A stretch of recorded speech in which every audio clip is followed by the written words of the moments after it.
Well, kia ora koutou. For those that don't know me, ko Nick Greg. Welcome to our second webinar for the Healthy Homes mahi that we do. I'm just going to open with a karakia once my computer stops beeping at me and requesting me to let folk in. I don't know why it's not doing it automatically, but I apologise for that whilst I continue to press the admit button. I'm not very good at multitasking.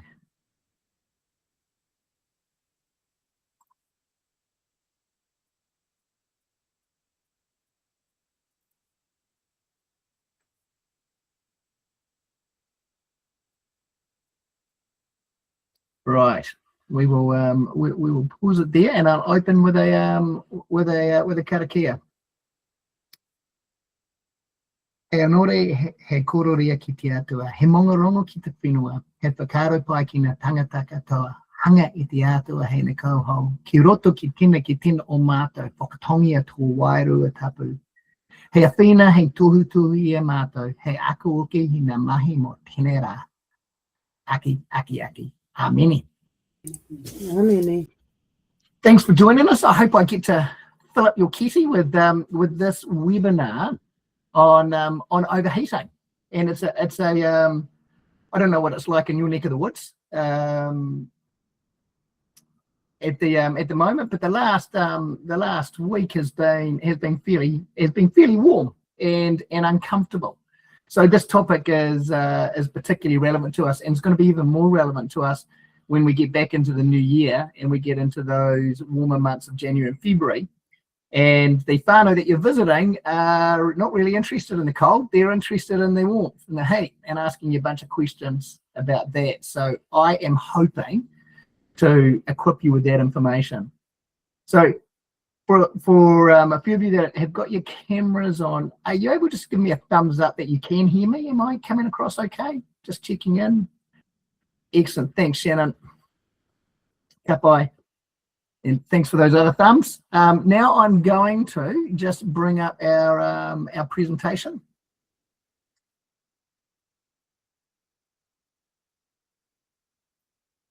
And start sharing my screen.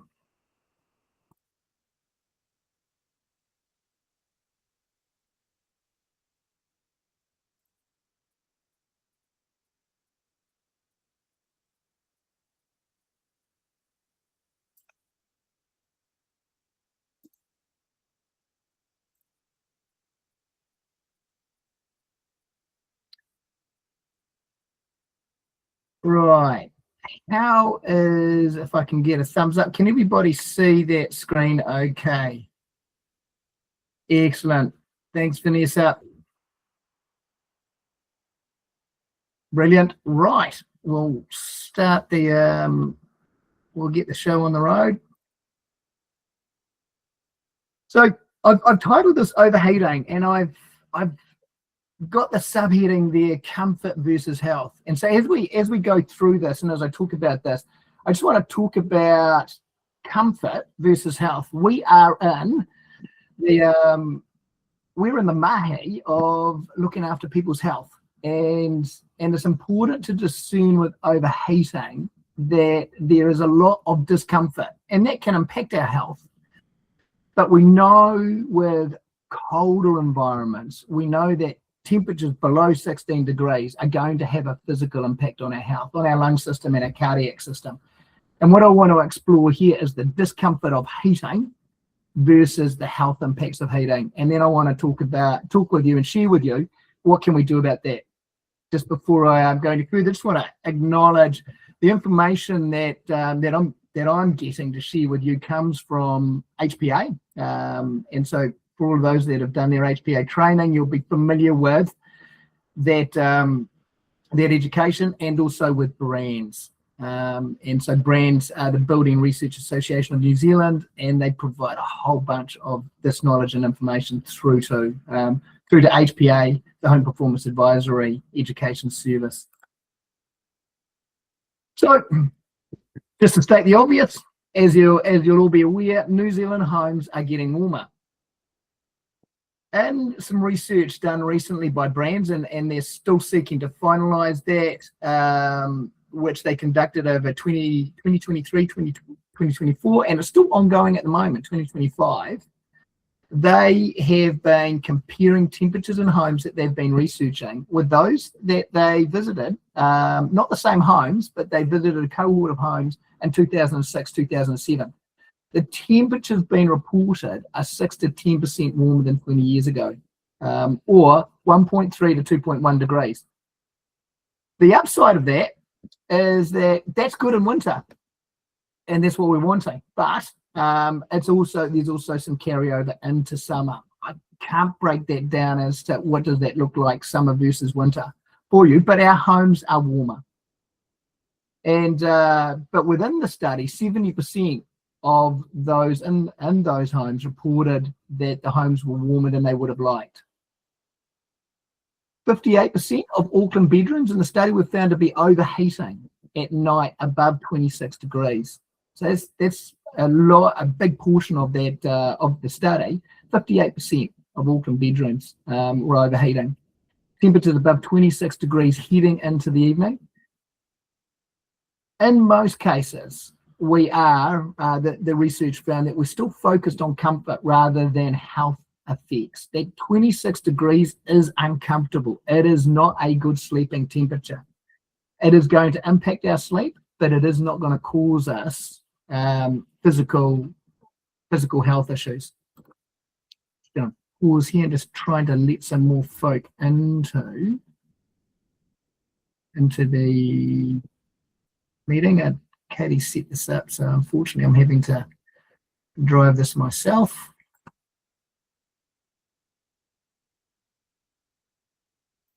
And I'm not having much luck at letting them in.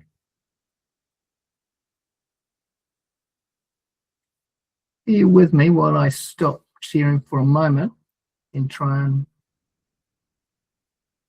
get some folk in.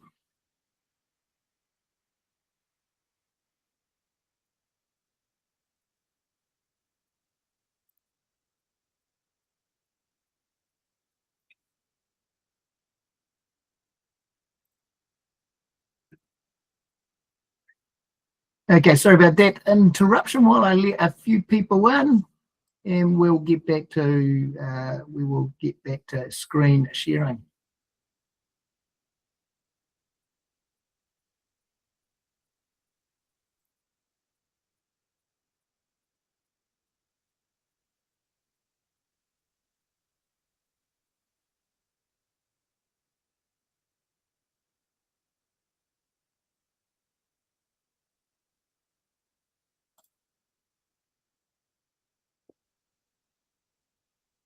Now, can I just, Vanessa, can you see the screen there, or is it not? That hasn't come through. You can see it? Thank you. Excellent. So we'll move on to the next slide. I'm having some technical difficulties at this end. I'm going to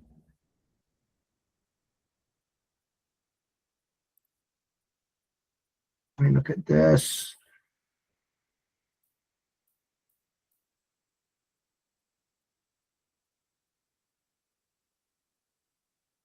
Bear with, I've got my screens into a tangle.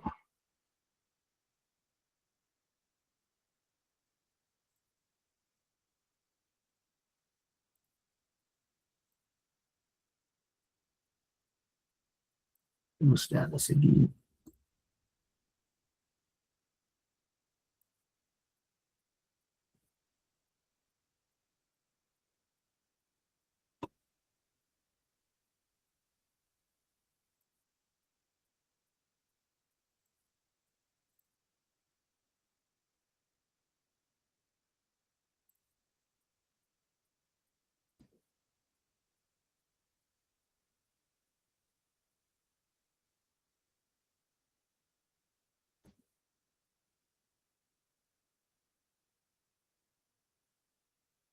Right, I'm not getting Apologies for this. That's really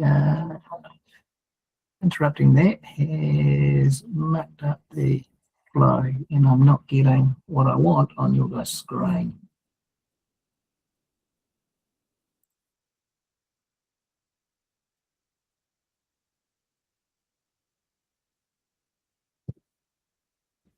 We'll try that again.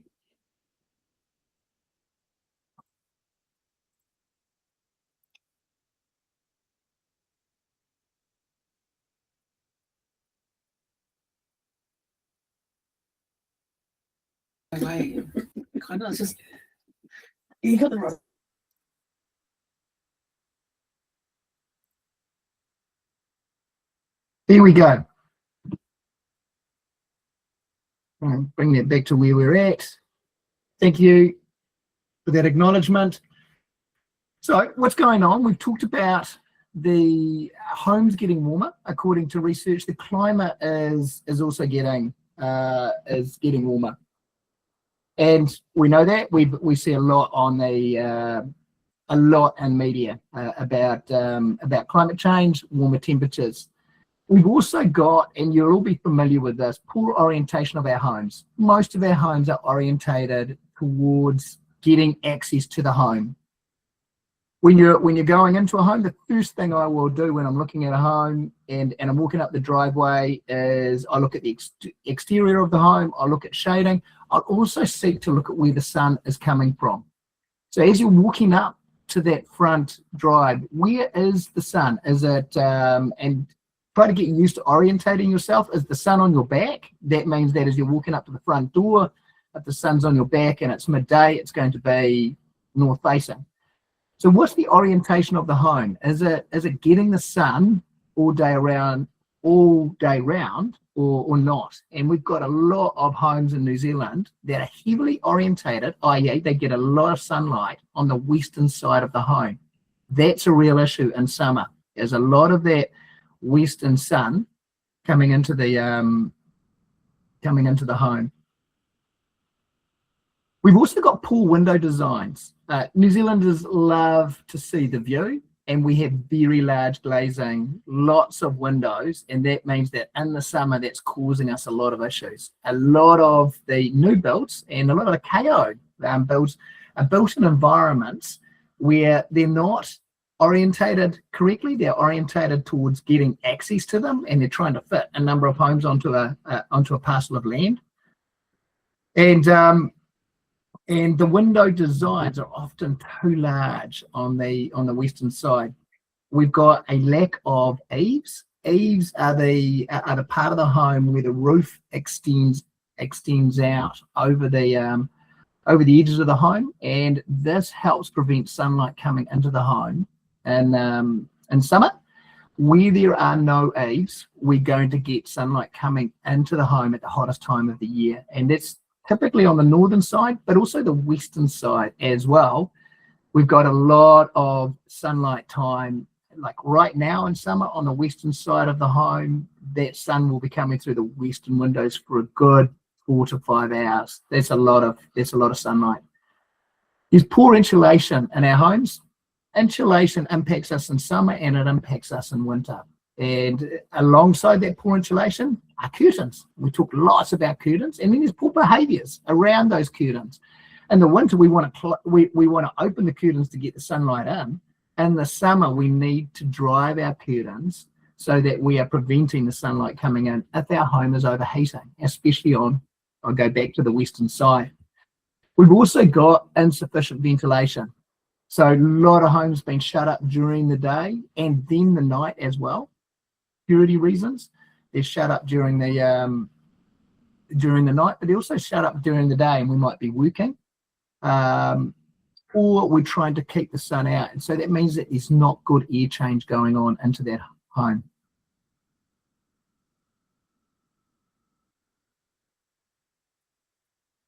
This is an article that I'll just quickly talk at. I don't expect you to read it all, but this was, when I was doing the research on this, I looked at signs of overheating, and this came from an article in Arizona.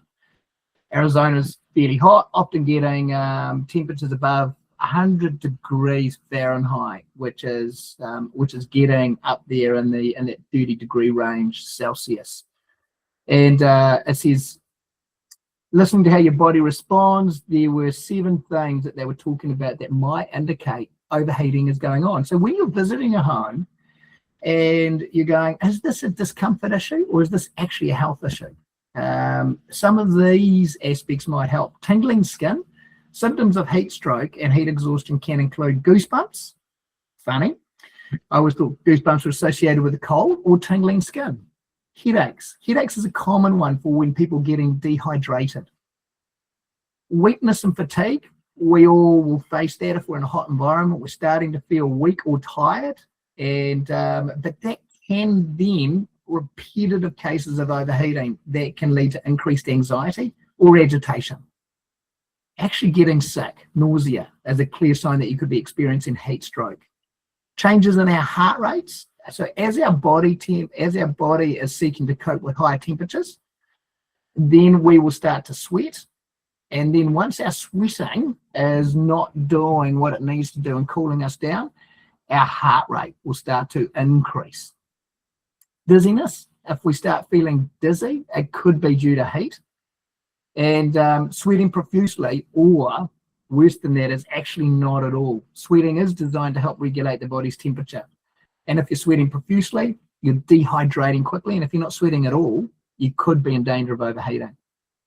So just some things to look out for. Is it discomfort? Is it I'm feeling uncomfortable? Or is it actually impacting the health of our little ones and our elderly kuia and koro? So 7 things to look for there.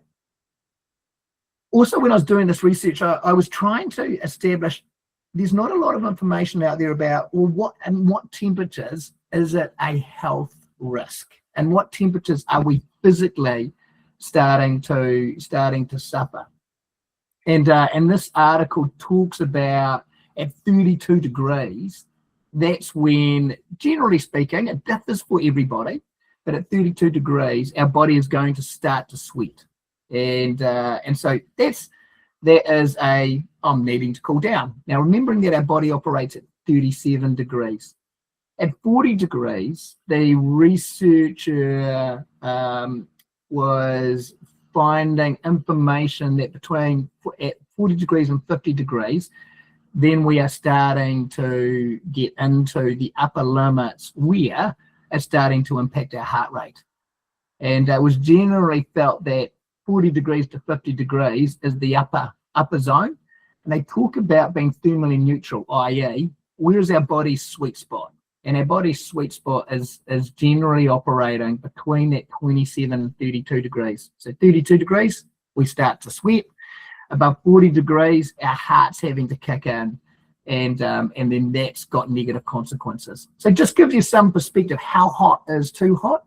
There's still building research out there. We can say 16 degrees impacts our respiratory system, and every degree below 16 degrees is increasing respiratory and lung stress. We don't have the same information at the moment, but there is a lot of study research going on. And this article was from France, where in 2003 they had 15,000 associated deaths or deaths that were associated with overheating. And so at that time they said, we've got to do something about this. And so since 2003, France have been putting in a whole bunch of policies that have been associated with trying to help people avoid overheating. So they even have cool zones in Paris. One of the aspects is where you've got a lot of concrete, you've got a lot of pavements, you've got a lot of buildings. That whole area is going to heat up a whole bunch faster. And at that time in 2003, Paris was having temperatures that for an entire week and more, those temperatures were above 37 degrees. And they were hovering around 40 degrees, 41 degrees. So that was leading to this high level of mortality. They also noted that people that are living in low income areas and low income homes are more likely to be vulnerable to this. People in high density locations. So as we're building more homes, high density homes, especially a lot of the KO homes that you'll be experiencing in Wellington and Christchurch and Auckland, those 3-story tiered houses, they're going to be more likely to overheat. You're going to be facing this situation. Climate change, and they also talked about elevated mortality risk. So that was in France, where they had 15,000 deaths in 2003. More recently, they had a heat wave, and they were able to reduce that down to around 4,000. Still 4,000 deaths from overheating. So they had got better at mitigating it, but it's still taking lives. In New Zealand, this article came out in January of this year, and see, we've got a growing crisis of overheating, especially in our modern high density homes. And it's due to poor design, lack of ventilation, poor shading, and increasing number of hot days. There's why do our homes overheat? We're designing them badly, we've got warmer temperatures, and there's also misconceptions around our behaviours on overheating, and I'll unpack that a little bit more. The impact: increased hospitalisations for heat-related issues, particularly for children and the elderly, and especially for those with cardiovascular, heart-related conditions. So just be aware of that. Comfort and cost: homes are becoming uncomfortably hot, and that's forcing reliance on expensive mechanical cooling and air conditioning units. And funnily enough, the more we turn on our air conditioners over summer for cooling purposes, the more energy we're using, the more negative impact that's having on the environment. So one thing's leading to another. It also notes in New Zealand as well the equity issues. Renters, mouldy and low-income households are disproportionately affected by homes that are simply too hot. So you're right in amongst it, folk. When you're visiting these homes, it is going to be a topic, and especially as you start your visits again in January and February, people are going to go, don't talk to me about the cold, talk to me about the heat, because that's where they're suffering. So what is overheating? Just summarising some of those points that I raised. Our body operates at 37 degrees. So any significant variation to that 37 degrees, so with the temperature, any significant variation requires energy to heat or cool our body. So at 16 degrees, 18 degrees, we know that our body is getting uncomfortable. At 16 degrees, we know it has a physical impact. On the cooling side, at 32 degrees, we're starting to sweat in order to cool. At 40 degrees, our heart rate is starting to increase. Extreme dry heat is arguably, and I say arguably because they're still researching and trying to come to conclusions around this, but it's arguably above 50 degrees. So that's very high temperature. But we can face heat-related deaths above 35 degrees if the temperature is influenced by high humidity. So overheating in Auckland is very different to overheating in Christchurch because of the humidity factor that those living in Auckland are going to face compared to those living in Christchurch. It looks very different in Christchurch than it does to Central Otago. So we've got to take into account those hygrometers that you should all have and looking at the humidity. Once it's getting above 70 or 80%, it's getting really sticky. And what that does is that prevents your body's ability to sweat in order to cool down. If it's high levels of humidity, your body isn't able to sweat in order to cool down. It's going to impact your health. In the same research, cold-related deaths rise significantly below 18 degrees. So it's just saying, hey, look, this information is coming from the same research that we have for cold temperatures. We're applying it to warm temperatures. And Dr. Neville Pearce, he recently spoke about 28 to 30 degrees becoming uncomfortable and unhealthy. And that is associated to that at 32 degrees, we're starting to sweat to cool. And for some of us, it's a little bit lower than that. So 28 to 30 degrees is really starting to get us into an uncomfortable range. And above 32 degrees, we're starting to progress towards an unhealthy range. I hope that makes some sense. So what do we do about it?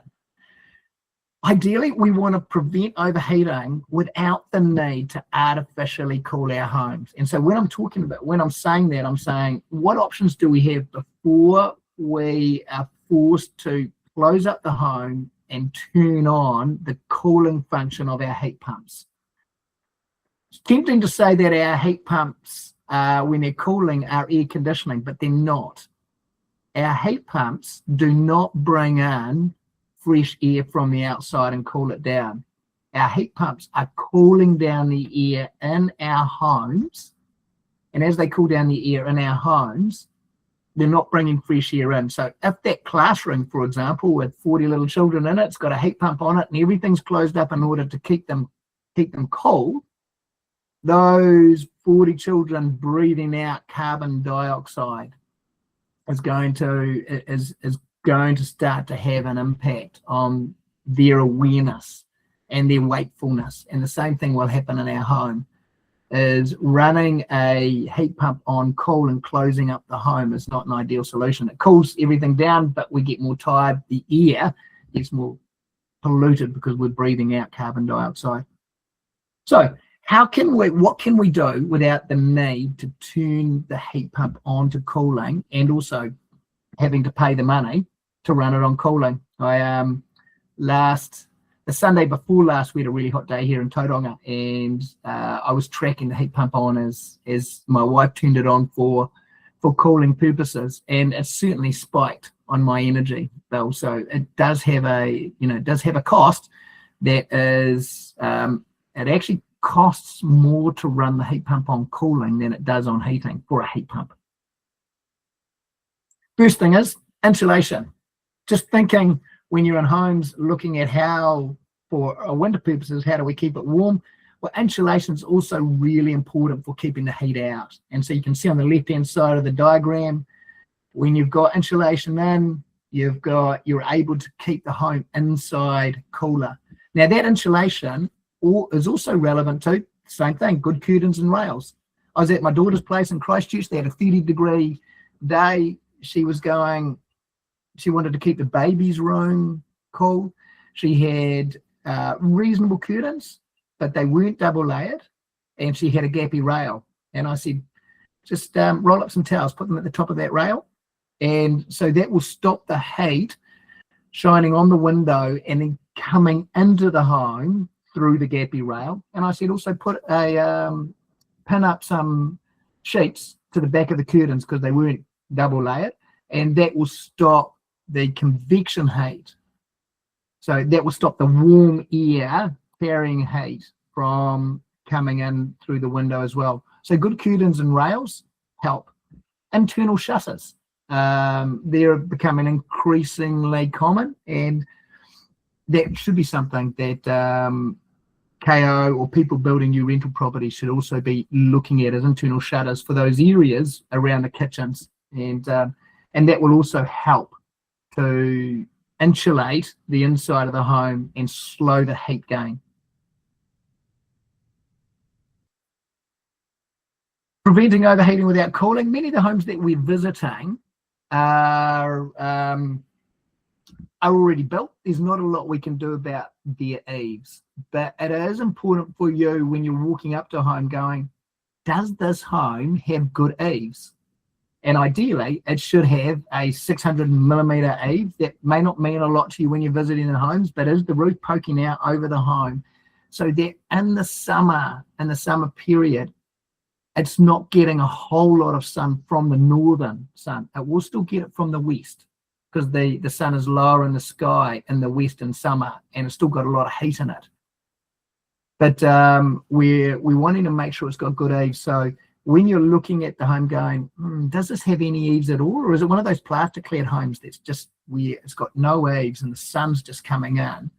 Then if there are no eaves, we're gonna have to look at how can we help the homeowner stop the sun coming in through those windows, because the eaves aren't going to do that.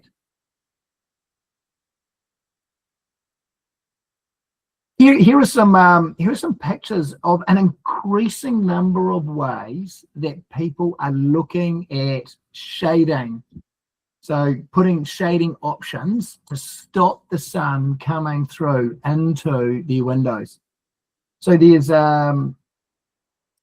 are shutters or blinds on the outside. Some of the older homes, I went to my folks' home the other day, and I always thought that their external shutters were there for decoration, but we actually found out that they worked, and they were on hinges, and we could actually close those over to the north facing window because there were no eaves on that side of the house, and that's why those shutters had been put there in the 50s.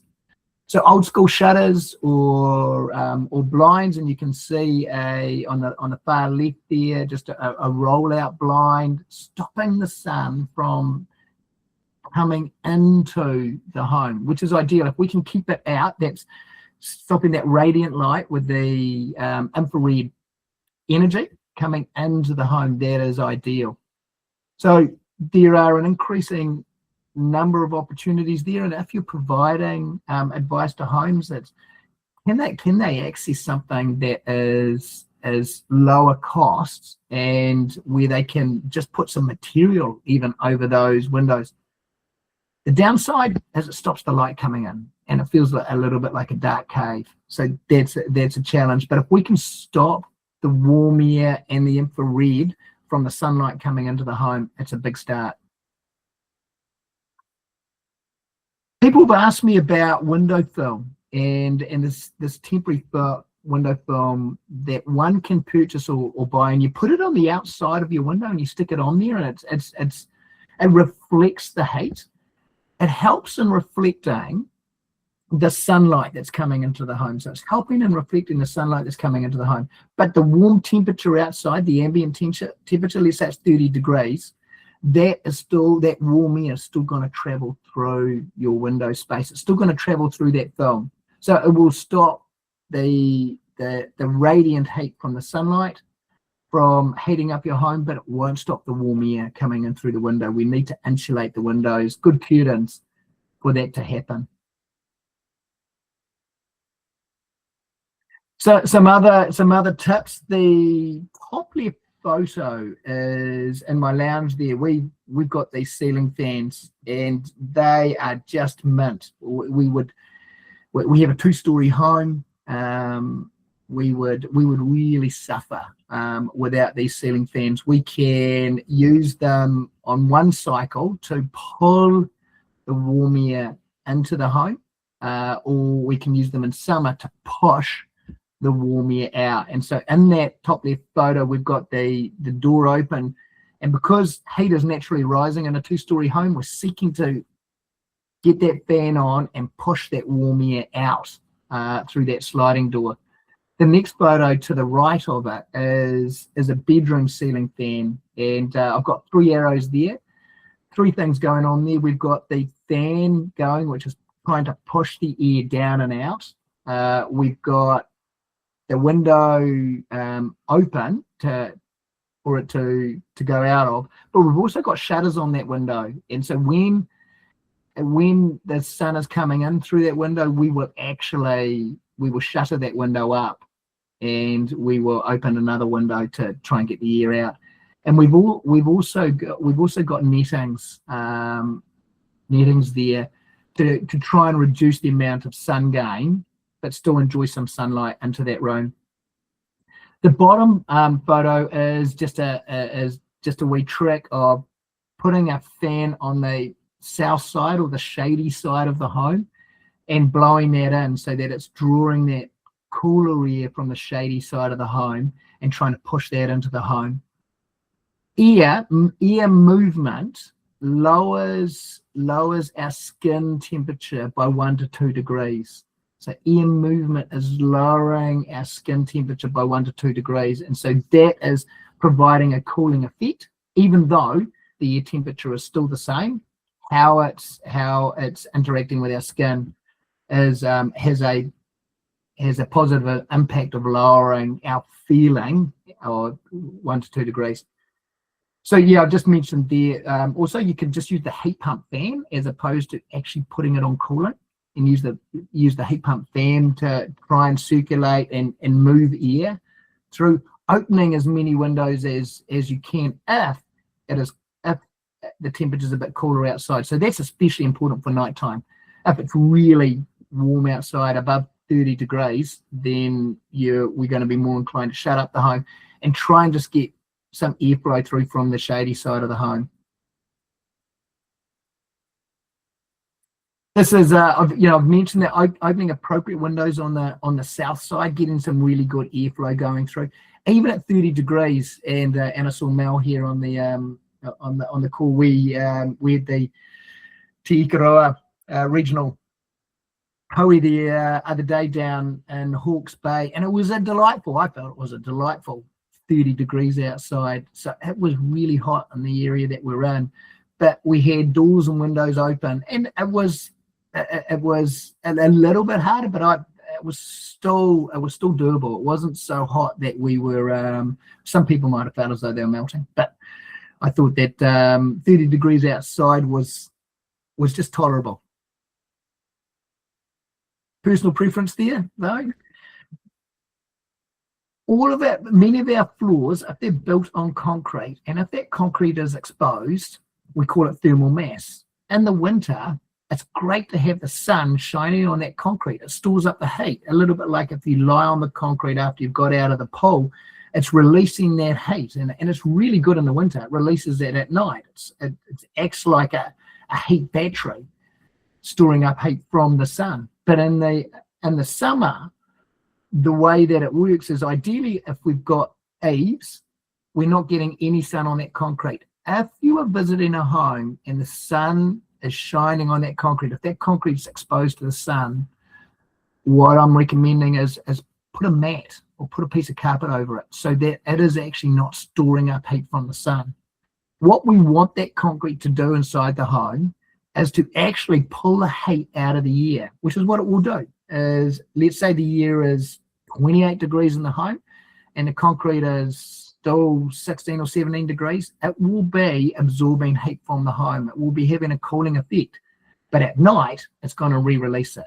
And that's where opening our windows are really important at night, because it will store up the heat from the home, so it has a positive impact during the day as long as the sun's not shining on it. But it's going to re-release it at night. And this is why sometimes we go, the sun's gone down. It's meant to be 18 degrees outside. I can see the temperature's 18 degrees outside, but my home is still 24, 25, or 26 degrees. And that's because all of the things in your home are re-releasing the heat stored up from the day. We need to get blast ventilating going at night to try and get as many heat changes as we can with that 18 degree temperature coming into the home and enforcing the materials in the home, the walls and the carpets and the concrete floor, to release their heat in order to try and speed up the cooling process of the home overnight. Bit technical, but just giving you a bit of a heads up. So opening windows at night, and if that sun is shining into the home, covering up the concrete floor and closing the curtains, making sure that that sun's not coming into the rooms where it's shining into. So talked about opening windows overnight to cool down the structure. There's just a bit of a heads up. Overseas, we're starting to see some really neat options. You can see in this one here, they've got shading over those windows, so eaves that can be put up and put down, and according to the season. And we can also see on the left-hand side the window design where it's actually, look at that, it's got triple glazing and it's also got some internal shutters into it. So this is the sort of technology that's starting to come out in new builds. We of course don't have the privilege of seeing that here, but just gives you a bit of an idea of this is becoming a bigger problem. And for us, we're going to be navigating this through with our little ones, our peepees, our elderly kuias and our kuros. Bit of a beware. I've seen this in a few homes, and people have bought the sort of portable air conditioning unit. And so this portable air conditioning unit will cool down the air inside it. So it's running the air over, pulling the air into it. It's cooling it down, but unless it's ducted, it's actually blowing warm air out the back, cool air out the front, warm air out the back. So it needs to be ducted to the outside to work effectively, just like any normal heat pump. I was sitting outside the other day having a nice cool beer on the south side of the home. That happens to be where our external unit for our heat pump is. Ali turned on the cooling function, and my nice cool side of the home suddenly became very hot as I had the outdoor unit blowing this warm air that it was extracting from the home onto me as I sat beside it. This is exactly what's going on here. Cool air out the front, but it will be expressing warm air out the back, so it needs to be ducted. New builds, just quickly on new builds. New builds have more options. So if you are going into a new build home, and I know many of you going into some of the new KO homes, look at where the window placement is at. Ideally, we shouldn't be having big western side facing windows. That's what really causes the problem. Most homes in New Zealand have some form of eaves, and the northern sun is so high in the sky, it's not shining into the home. It's the western sun that's coming in and not allowing the home to cool down in the evening. The western sun's coming in and preventing the home from cooling down after a 30-degree day. The new homes will have more thermal mass to try and take some of the warmth out of the air to absorb it into that thermal mass, but we need to then night cool, i.e. opening windows. They've got more shading options built in from the start. They should have smaller windows and more windows that can open. And there's also there's some tinting and low-E on some of those windows, especially in Australia. In New Zealand, we still tend to put our low-E, and we want to put it onto the side of the window that helps in winter. But there's also a reverse impact that we can do with that window film for summer cooling. So there's a blast of information to fill up your kitties. We are 2 minutes before time. Apologies for the technical issues, and thank you, Caitlin, for altering what needed to be altered so that people could get in without me needing to interrupt the slideshow. I will put you back to. We will get back into stopping sharing,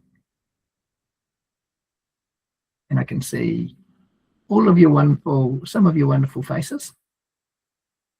Thanks, Samaria. Yeah, the deep south does get hot days, different sort of hot, I guess. And so just remember, it's not just about the temperature; it's also about the humidity as well. That impacts our body's ability to sweat to cool. Is there maybe 1 or 2 questions that I can answer, and then I'll let you boost it and head off to your merry days? I'm just looking seeing if there's anything, and I can see hands. Tessa.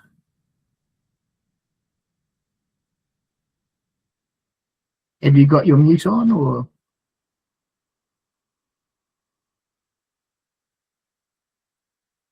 Can you hear me now? Yeah, I can hear you now. Awesome. I just wanted to ask, so we're seeing in a lot of the newer build homes that our teams are going into where especially upstairs, the windows aren't able to open very far to create a decent amount of cross ventilation. Is there anything that you would suggest that we can do with those families, especially those who are in rental situations, to try and improve the ventilation they can get from their windows? Yeah, it's a massive challenge,